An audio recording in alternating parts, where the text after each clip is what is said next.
ভাঙছে ভাইপোর সাধের বাড়ি, নবাবের স্টাইলে অভিষেকের জবাব।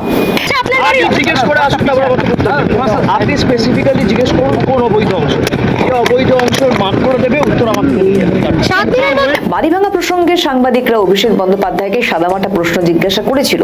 প্রশ্ন সাদামাটা হলেও কি হবে, তৃণমূল নেতা অভিষেক বন্দ্যোপাধ্যায়ের মেজাজ একেবারে সপ্তমে।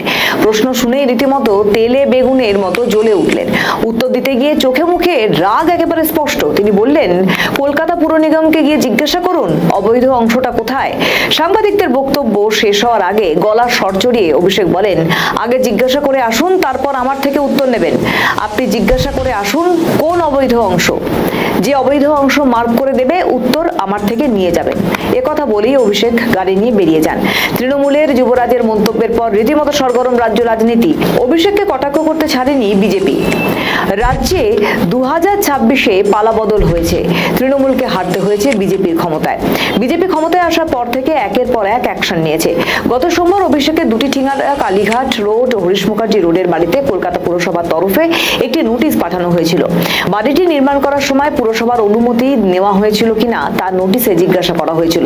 এরপর শান্তিনিকেতনের বেআইনি অংশ ভাঙারও নির্দেশ দেয় কলকাতা পুরসভা।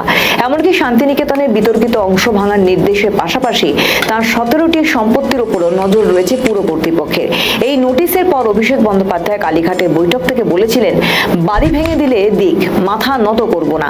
তৃণমূলের যুবরাজ লড়াই চালিয়ে যাবার বার্তা দিয়েছিলেন।